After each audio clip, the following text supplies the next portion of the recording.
Alhamdulillahillazi an'ama alaina bil iman wal islam. Asyhadu an la ilaha illallah wahdahu la syarikalah wa asyhadu anna Muhammadan abduhu wa rasuluh. Amma ba'du. Assalamualaikum warahmatullahi wabarakatuh. Apa khabar semua anak-anak? Cikgu harap semua anak-anak berada dalam keadaan sihat dan walafiat. Okey, cikgu sambung sesi cikgu untuk mata pelajaran adab dan akhlak Islamiah kelas KAFA. Jadi untuk kali ini cikgu akan bincangkan mengenai adab berjual beli dalam bab 2 dalam mata pelajaran adab berjual beli.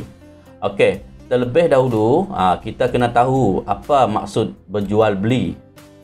Okey, pengertian berjual beli di sini cikgu ada dua bahasa, bahasa Melayu Rumi dengan Jawi supaya anak-anak lebih faham. Okey, pengertian berjual beli iaitu satu proses menjual dan membeli barang mengikut nilai harga barang antara peniaga dan pembeli serta disertai dengan akad. Iaitu satu proses menjual dan membeli barang mengikut nilai harga barang antara peniaga dan pembeli dan disertai dengan akad. Apa itu akad? Adakah akad itu macam akad nikah? Ya, lebih kurang, tapi ini dalam proses menjual beli. Contoh akad ialah bila kita membeli satu barang dari kawan kita, dari peniaga, kita kan pernah dengar peniaga kata saya jual, dan kita yang pembeli ini kata saya beli. Berarti yang dikatakan oleh penjual tersebut saya jual itu adalah ijab, dan kita jawab saya beli itu adalah kabul, ijab kabul, dan proses ini dinamakan akad. Itu akad, maksud akad. Okey, cikgu teruskan. Okey, adab berjual beli. Dalam berjual beli, dalam sebelum ni, dalam bekerja yang cikgu jelaskan sebelum ini, dalam berjual beli pun ada adab. Okey. Okey, adab yang pertama adalah tidak menyembunyikan keroksakan sesuatu barang. Contohnya, kamu penjual, kamu jual satu barang, kereta mainan, kamu tahu kereta mainan itu ada keroksakan, ada cacat celanya, tapi kamu jual juga tanpa memberitahu pembeli. Itu tidak boleh. Itu namanya tidak beradab dalam menjual beli. Okey. Yang kedua adalah ramah dan bermanis muka. Ramah, mesra pelanggan, manis muka bila jumpa pelanggan, customer, kita tanya, apa khabar kak, apa nak beli kita, boleh saya tolong cari, dengan senyuman yang paling manis di dunia. Dengan senyuman ini juga kita dapat sedekah. At-tabassamu sadaqah. Senyuman itu adalah sedekah. Itu dalam hadis Nabi ya. Yang ketiga adalah menjaga hati pelanggan. Hati customer kena jaga. Ada istilah pelanggan, customer adalah raja. Okey, kita kena jaga hati pelanggan. Bilanya kita sebagai penjual, ada orang beli kita, tanya bagus-bagus, semuanya menawar, mungkin kita si mau ditawar, tolak bagus-bagus dengan tidak menyinggung hati pelanggan tersebut. Okey. Yang keempat, berpakaian kemas dan menutup aurat.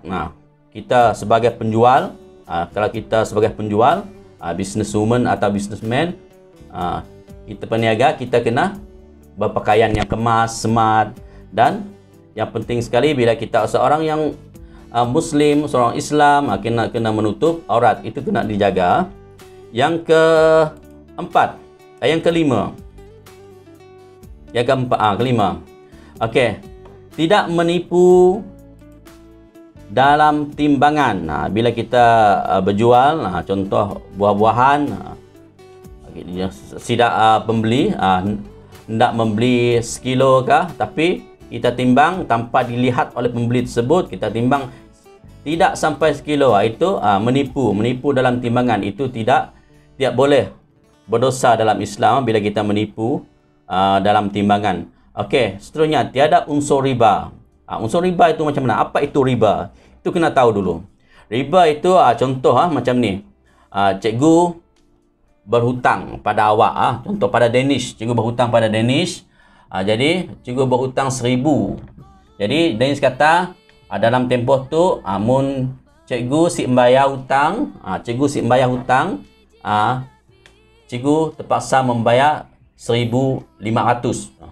Cikgu hutang 1,000 tapi Dennis mau dibayar balik 1,500. 500 itu adalah riba. Itu tak boleh Itu haram dalam Islam. Nanti kita tengok dalil dia. Okey, seterusnya. Nah, ini dalilnya.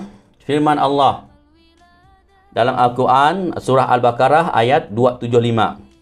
Bismillahirrahmanirrahim. Wa ahallallahul bai'a wa harramal riba. Maksudnya, padahal Allah telah menghalalkan jual beli dan mengharamkan riba. Hukum riba itu adalah haram, boleh. Okay, say no to riba. Ada English sikit ya. Okay. Okay, ciri-ciri barang jualan. Mesti ada ciri-ciri. Okay. Yang pertama, halalan thayyiban. Baik dan halal. Halal dan baik. Mesti barang yang dijual mesti ada cop halalnya dan mesti halal lah. Kita orang sebagai orang Islam untuk menjual mesti barang halal. Jangan kita sebagai orang Muslim bila kita berjual kita jual arak indah. Jual benda yang dilarang oleh agama.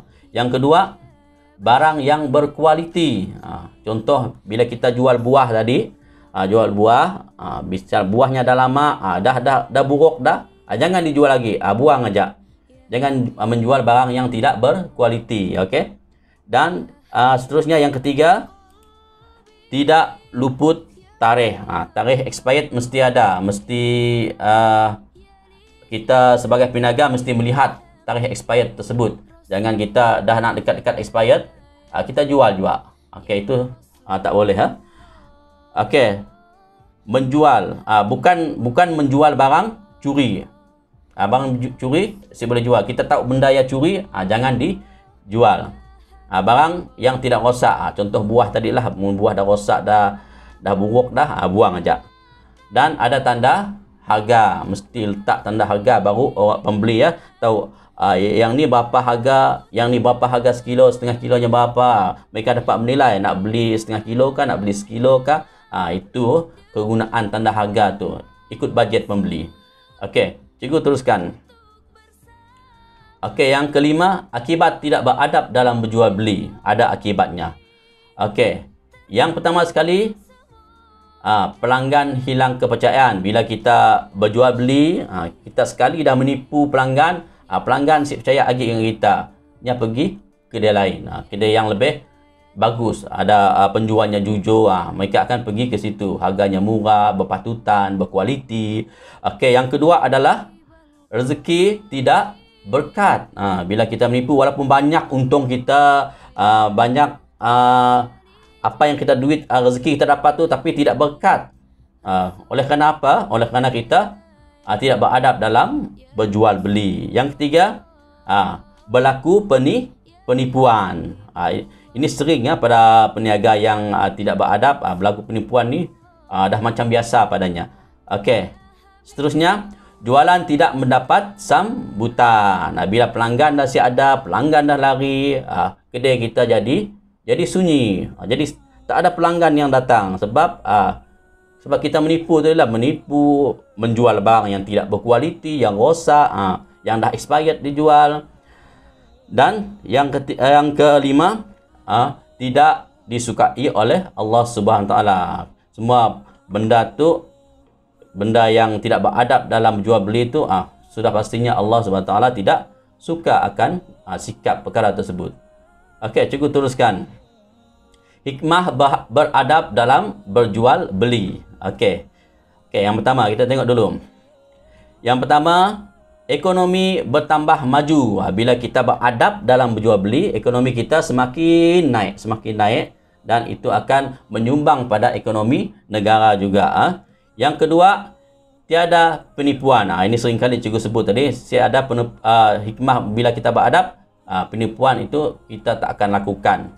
Okey, masyarakat akan aman, kemudian memudahkan urusan jual beli. Pelanggan dah percaya dengan kita, hanya sebab kita mudahkan pelanggan tersebut dalam urusan berjual beli. Dan tidak berlaku riba bila kita amalkan beradab dalam jual beli ni ya. Okey, cuba teruskan. Faedah berbelanja dengan betul dan berhemah. Faedah berbelanja dengan betul dan berhemah. Okey.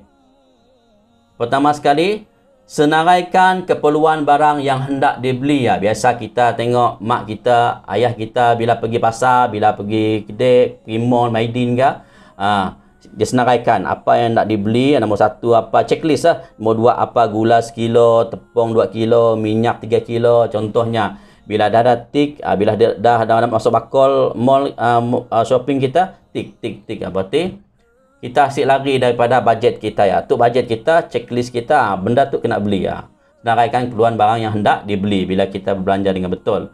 Yang kedua, belanja ikut keperluan, bukan kehendak. Keperluan dengan kehendak lain. Keperluan beras itu keperluan sebab kita kena makan nasi. Tiap hari makan nasi. Keperluan kita tahulah apa keperluan kita, gula, teh, Milo. Jangan tiba-tiba pergi shopping mall, tak ada dalam list apa shopping kita, kita luar daripada list. Itu bukan keperluan, itu kehendak. Okey. Dan yang ketiga ialah membuat perbandingan harga. Contoh, mungkin kita rajin-rajin nak survey barang, pergi kedai tu berapa harga, tepung kedai tu berapa harga, tepung kedai nun berapa harga. Mungkin kita rajin nak survey barang lah. Mungkin kita dah tahu kedai itu murah, berarti kita teruslah pergi situ membuat perbandingan barang. Itu faedah belanja dengan betul dan berhemah. Lalu terima kasih. Okey, semoga apa yang cikgu jelaskan sebentar tadi dapat murid-murid faham. InsyaAllah lepas ni ada Google Form, link untuk sedikit latihan daripada cikgu supaya kamu lebih faham, lebih memahami apa yang cikgu jelaskan. Sekian itu saja untuk kali ini. Assalamualaikum warahmatullahi wabarakatuh. Bye-bye.